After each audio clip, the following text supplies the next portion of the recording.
The April update for Power BI is here, and this month is all about making report authoring more predictable, more flexible, and more powerful. Because, Power BI. Whether you're working on desktop, web, or mobile. And we've got improvements across report visuals, Copilot, and modeling, along with an important reminder about a change that's now taking effect inside of Power BI Desktop. For the full list of updates, scan that QR code on the screen to jump straight to the monthly update blog. I'm Adam Saxton, and this is the Power BI update for April 2026. Let's get started. Let's start with an important update that's now in effect this month, and that is the deprecation of the old file picker experience. The updated file picker, which has been in preview since January, is now the default experience. There's no action required for you, but if you were switching between the two experiences, that toggle's now gone. Copilot also gets a meaningful upgrade this month, especially on mobile. In-report Copilot in the Power BI mobile apps now supports full open-ended conversations within your reports. Instead of stopping at summaries or pre-built prompts, you can ask follow-up questions, explore what's driving a metric, and even generate AI-powered visuals, all directly from your phone or tablet. Every Copilot response includes citations back to the visual it used, so it's easy to validate insights while you're on the go. And on iPhone and iPad, voice dictation makes it even faster to interact hands-free. Looking at some preview items, a major theme this month is more control and consistency in report design. We've added a base theme switcher to the customized current theme dialog. This lets you move reports created with older base themes forward or temporarily revert while you update custom themes at your own pace. You'll also see preset canvas sizes for common aspect ratios, fixes to table and matrix defaults, and an updated built-in theme gallery that makes it easier to reset a report back to the latest defaults. From a visual perspective, card visuals, button slicers, and list slicers now support a fixed size layout option. Instead of relying on automatic scaling, you can define exact pixel dimensions for each item, making these pixel perfect.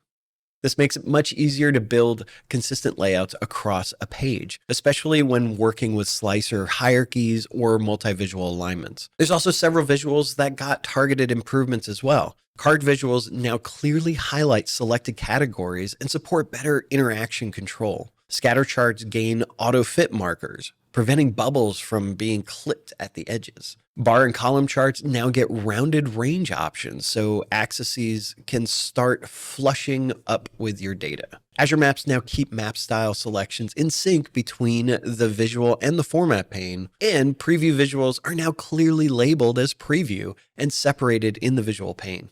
Moving on to the narrative visual, it now opens in Copilot mode by default for users with a Copilot license, making it faster to generate AI-powered summaries. We've also increased the character limit to 10,000 characters, enabling richer prompts and more detailed narratives, while still allowing authors to switch to custom mode at any time. On the modeling side, April brings powerful new flexibility, especially for Direct Lake. You can now create calculated columns and calculated tables that reference Direct Lake on OneLake data without materializing them or managing refreshes. This is especially helpful when upstream data preparation is owned by another team and you still need to extend the model locally. Calculated columns can now dynamically respond to user context, including culture and identity, enabling scenarios like data and metadata translations directly in the model. This works across import, direct query, and Direct Lake tables using the expression context property. Now something for all you DAX lovers out there. As part of the ongoing preview of DAX user-defined functions, the name of function has been enhanced with optional parameters. This gives you more precise control over how object names are returned and formatted, improving reuse and display scenarios without breaking existing models. All right, that's the overview. Now let's jump into the demos so you can see some of these features in action. Let's roll. In this update, we've added fixed size options for list slicer, button slicer, and card visual.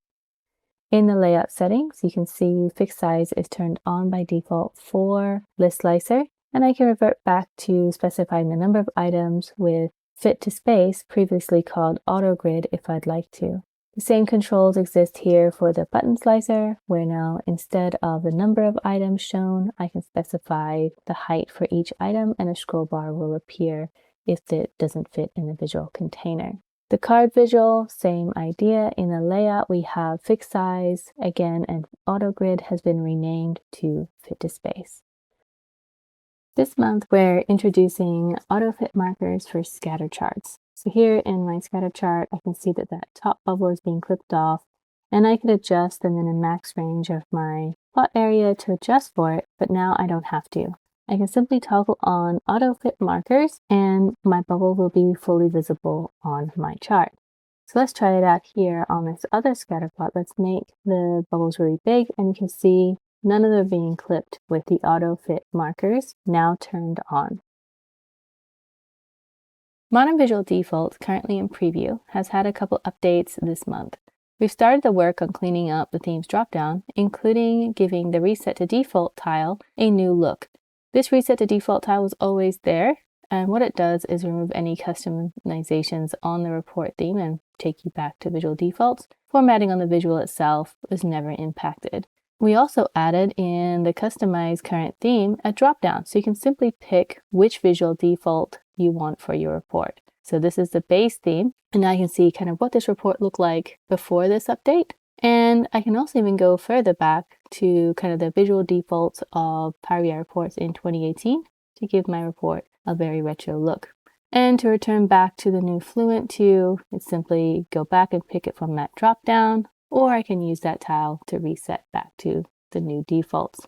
And that's not the only change we've made this month. We've also gone and improved the experience for changing page sizes. Here we always had the type available. There was only one size by default, and you had to go to custom to do any other size. Now we've brought you in all the common sizes for each of the kind of aspect types you can put for a report page.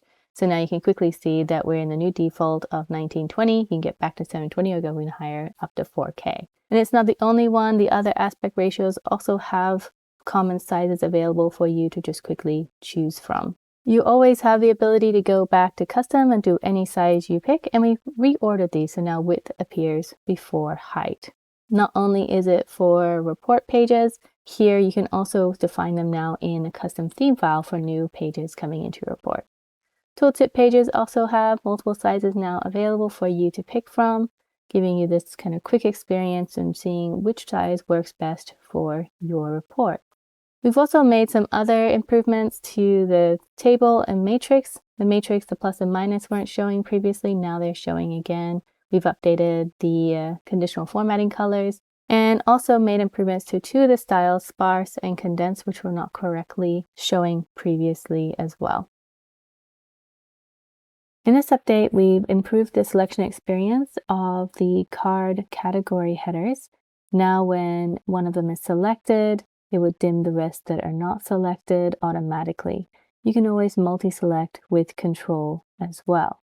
That's not the only fix we've made to the categories. Now, when you add multiple categories, the label will concatenate and show both categories involved. And if you do click on a card, it will select both categories at the same time. Simply select the category header again to deselect anything that you may have had selected in the card. Also, we have added in support for edit interactions, so now you can control which visuals are impacted by the category header selection from the new card visual.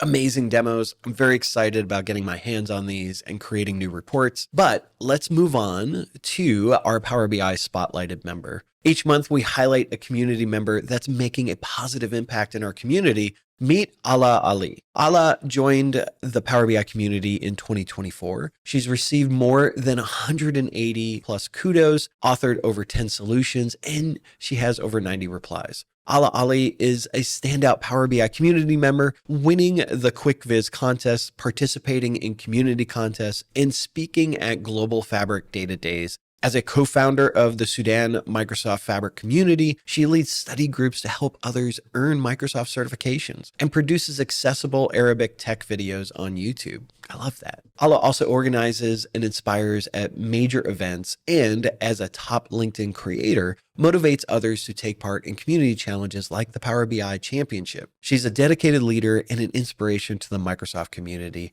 Thank you so much for your contributions. If you have any questions about any of these updates, drop them in the comments below. We're always watching and we love seeing what you're building. For the full details, scan that QR code on the screen or check the link in the description to read the April 2026 monthly update blog. As always, thank you so much for watching. Keep being awesome, and we'll see you in the next video.